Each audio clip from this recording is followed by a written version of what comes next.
Boa noite, estranho. Seja bem-vindo a mais um episódio do programa Pesadelos Reais.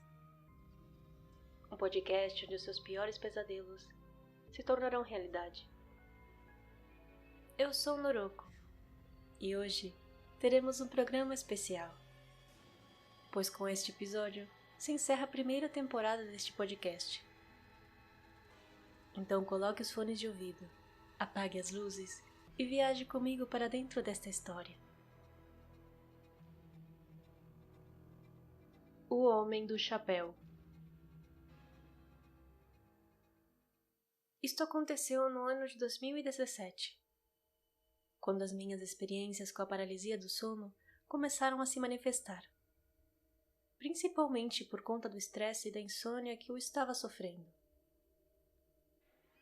Já tinha experimentado outras experiências mais leves antes da que contarei a seguir. Porém, esta, sem dúvidas, foi a que abriu as portas para uma série de eventos bizarros e inexplicáveis que, pouco a pouco, se integraram com meu cotidiano, como se tratassem de sucessos completamente normais. Acordei uma manhã e imediatamente percebi que, mais uma vez, não podia me mexer. Essa é uma sensação horrível, pois é como se todos os seus membros já não te pertencessem mais. Como se estivesse morto, porém ainda com plena consciência do que acontece ao seu redor. Abri os olhos, tentando procurar alguma fonte de luz. E desde o ângulo limitado pela posição da minha cabeça, consegui ver uma pequena linha vertical de luz, que escapava por baixo da cortina. E à direita, bem na esquina do quarto, encontrava-se frente a mim um homem muito alto, tão submerso na escuridão que parecia ser feito dela mesma. Pela silhueta desse ser, pude ver que ele usava um chapéu de aba larga e um sobretudo. Ele não se mexia, parecia que estava ali me observando há um bom tempo. Tampouco disse nada, e nem precisava. Pela estranheza que aquele ser me causou, longos segundos estive olhando para ele, paralisada e sem entender quem era que estava do outro lado do quarto. Nesses primeiros instantes, que pareciam eternos, não senti medo. Aquele ser, de alguma forma, me causava uma certa familiaridade. Mas logo me dei conta que eu estava completamente sozinha em casa. Tomada pelo medo, fechei os olhos na esperança de voltar a dormir, para assim poder acordar fora da paralisia. A minha técnica para quebrar este estado de completa letargia é tentar mexer os dedos dos pés. Nem sempre funciona, mas eu tinha que tentar. Então fechei os olhos e me concentrei neles, até que finalmente consegui acordar. E aquele ser já não estava mais ali. Por precaução levantei e procurei pela casa, para ter certeza que ninguém da minha família tinha chegado sem avisar. Porém, eu não consegui encontrar ninguém. Nesse dia, me dediquei a buscar relatos similares ao meu pela internet. Eu já conhecia o conceito do Shadow People, ou Gente Sombra, mas naquele dia eu comprovei que o Homem do Chapéu é um dos seres mais vistos durante as paralisias de milhares de pessoas ao redor do mundo. É como se muitas pessoas compartilhassem o mesmo relato, como se estivessem presos no filme A Hora do Pesadelo e sendo observados por uma espécie de Freddy Krueger feito de escuridão. A procissão. Algum tempo depois, eu vivi um dos piores dias da minha vida. E nessa noite, tomada pela exaustão, fui dormir, sem saber que essa seria uma das noites mais caóticas das que eu consigo lembrar. Tive o mesmo pesadelo repetidamente, e cada vez que eu tentava sair dele, acordava durante uma paralisia do sono. Nela eu conseguia ouvir centenas de vozes ao meu redor. Algumas se lamentavam, sussurravam e conversavam sem parar. Eram tantas que eu sequer conseguia distinguir o que estavam dizendo. Elas pareciam estar em todo lugar. Era como se cruzassem o quarto e saíssem pela parede da cabeceira da minha cama. Como se tratasse de uma procissão de seres invisíveis. Cada vez que eu tentava dormir, me deparava com o mesmo pesadelo assustador. E quando acordava, aqueles seres ainda estavam ali. Estive nesse bizarro looping diversas vezes. Sentia muito medo e falta de ar. Estava a ponto de perder a cabeça se não conseguisse acordar fora dessas duas realidades oníricas, que não paravam de se repetir. Até que finalmente consegui acordar e recuperar o fôlego. Logo após, sentei na cama e imediatamente procurei o celular para iluminar o quarto. Não havia nada. Procurei meus fones de ouvido que estavam emaranhados entre as cobertas e passei o resto da madrugada em claro, ouvindo música no volume máximo para evitar cair no sono. Depois dessa experiência, eu realmente desenvolvi pavor de dormir. As 3 batidas. Nesse mesmo ano, meu medo de dormir estava cada vez mais descontrolado. E quanto mais medo, mais bizarras eram as experiências que me aconteciam. Uma noite fiquei com a minha irmã em casa e decidimos dormir juntas no quarto da minha mãe, porque o quarto ficava ao lado da sala de estar e era mais fácil de levar a TV até nós. Assistimos alguns filmes e fomos dormir. Foi uma noite divertida e relativamente tranquila. Ela tinha aula bem cedo pela manhã, então foi se despedir de mim e eu a acompanhei até a porta para poder fechar desde dentro, pois só tínhamos uma chave. Logo após, voltei ao quarto da minha mãe e deitei na esperança de dormir um pouco mais. Porém, alguns minutos se passaram e o silêncio foi quebrado por 3 batidas que vinham da porta principal. Levantei rápido para atender, pois tinha certeza que deveria ser a minha irmã, que talvez tivesse esquecido alguma coisa. Abri a porta e não tinha ninguém lá, e a nossa gata estava dentro comigo. Fiquei confusa, olhei para todo lado e não tinha ninguém. A casa tinha um grande jardim na frente, e as pessoas de fora costumavam chamar no portão, não bater na nossa porta. Voltei a entrar e passei a chave. Quando voltei a deitar na cama da minha mãe, ouvi de novo 3 batidas na velha porta de madeira. Incomodada e confusa, fui abrir de novo, somente para perceber que não tinha ninguém lá. Tranquei novamente e voltei para o quarto, e pela 3ª vez ouvi que deram 3 batidas na porta. Dessa vez o medo tomou conta de mim, e sem fazer barulho algum, fui até a janela do quarto que permitia ver a entrada principal. Mas não consegui ver ninguém ali. Depois disso, contei à minha irmã. Ela também ficou muito assustada, porque naqueles dias ficaríamos só nós 2 na casa. O ser ensanguentado. Era um fim de semana qualquer no verão de 2018. Aqueles dias estavam particularmente muito quentes. E nesse momento, estava morando com meu namorado, em uma casinha de madeira muito típica aqui na Serra Gaúcha. Nessa casinha só tínhamos um pequeno ventilador de mesa, e pela letargia que causa o calor excessivo, acabei dormindo a plena tarde com luz e tudo, coisa que é muito difícil de não acontecer. Meu namorado ficou jogando no PC e estava sentado à beira da cama. Eu devo ter dormido 1 hora ou 2 e fui acordada por uma voz desconhecida que me chamava pelo meu primeiro nome e com a pronúncia correta no espanhol. Isso me soou ainda mais estranho, porque só me chamam assim na minha terra e por familiares próximos.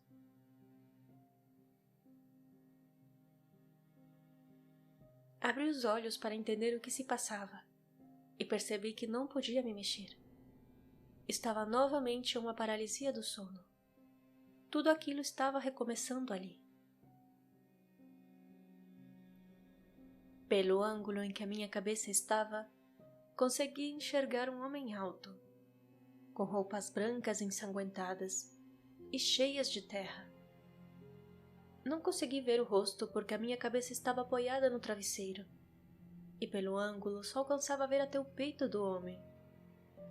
Hoje acredito que tive sorte de não ver além. Ele estava parado bem do lado do meu namorado, que ainda estava no computador. Entrei em desespero, aquele ser não se mexia, e o aspecto dele era muito perturbador. Parecia ter saído direto de um filme de terror trash antigo. Voltei a fechar os olhos mergulhada em um pavor imensurável. E não sei como consegui dormir por alguns segundos, para poder acordar de novo fora da paralisia. Acordei gritando como nunca. Meu namorado tomou um susto enorme e tentou me acalmar. Logo, com dificuldade, consegui encontrar as palavras para explicar o que tinha acontecido. Essa foi uma das visões mais bizarras que já tive. Tudo isso demorou alguns segundos. E foi muito mais real do que qualquer outra experiência com um Homem-Sombra. Aquele ser não era feito de escuridão. Muito pelo contrário, era tão nítido e real quanto qualquer outra coisa dentro do quarto. Depois disso, comprei uma máscara daquelas de cobrir os olhos para dormir. Até hoje tenho muito medo de ver algo tão real desse jeito de novo. Também comecei a usar tampões de ouvido, mas foi ainda pior perceber que as multidões de vozes que atravessavam meu quarto durante as minhas paralisias ainda se podiam ouvir nitidamente, porque esses monstros vivem aqui, dentro da minha cabeça, então não tem para onde correr. Tudo isso só faz ficar ainda mais perturbador, como se tratasse da vida de um escritor de horror. Esses monstros fazem parte do meu acervo pessoal de seres estranhos da escuridão. Conhecer as explicações médicas para a paralisia do sono, no meu caso, não conseguiu me tranquilizar. O que você preferiria? Assumir que está perdendo a cabeça ou acreditar que está sendo assombrado? Eu sinto um pouco das duas, principalmente nas próximas histórias que tenho para lhes contar, onde esses seres pulam do mundo onírico direto para o mundo real. Pesadelos Reais não é somente o nome aleatório que escolhi para este programa. O terror aqui é humano, tangível e verídico. O que chega a ser muito pior do que qualquer outra história que possam te contar internet afora. Já ouviu a frase "um sonho feito realidade"? Como sempre digo, aqui todos os seus piores pesadelos se tornarão realidade e vão se repetir uma e outra vez. Feche os olhos e tente imaginar. Durante estas estranhas experiências, consegui sentir na pele que o inferno é repetição. Frase da minissérie escrita por Stephen King, A Tempestade do Século, uma das minhas obras favoritas.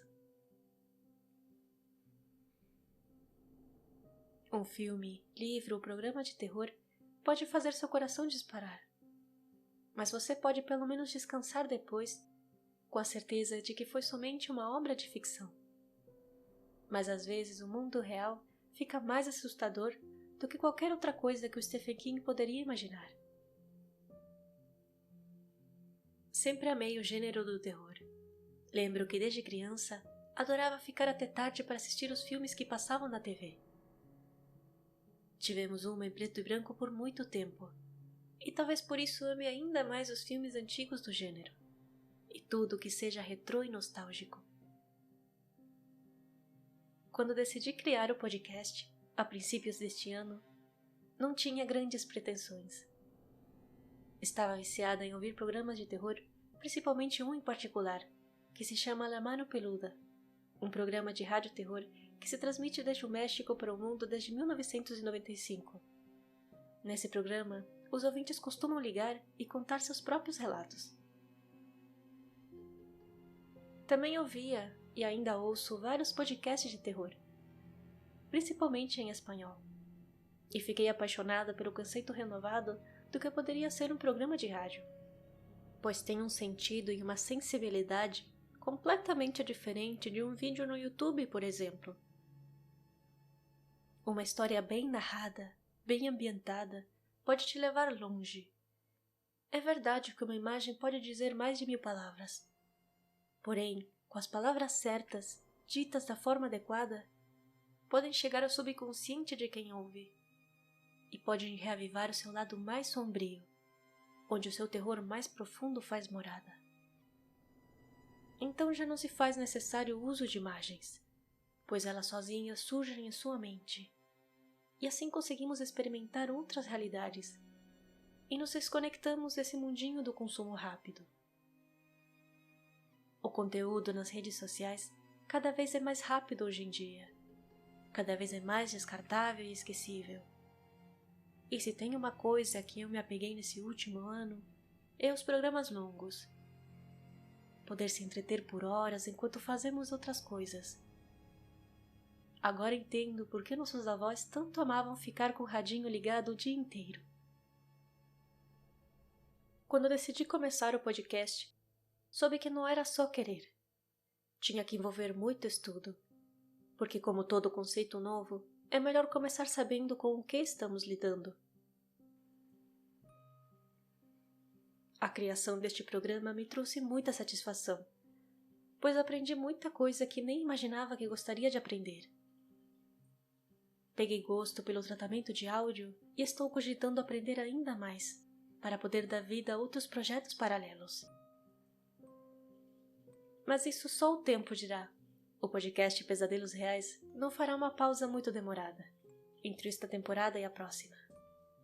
Porém, é necessário recriar um novo conceito de thumb e planejar melhor os programas, para assim evitar atrasos e administrar melhor o tempo.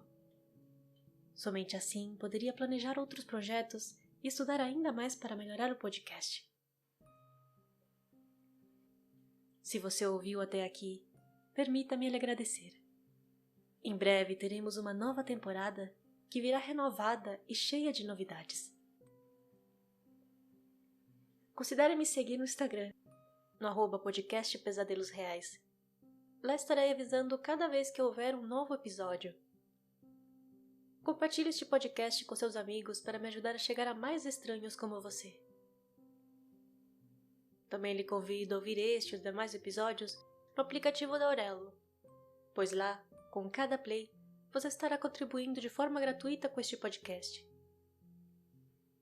Todos os créditos estão na descrição deste programa. Me despeço por hoje, lhe envio um abraço psicológico bem apertado e até o próximo episódio.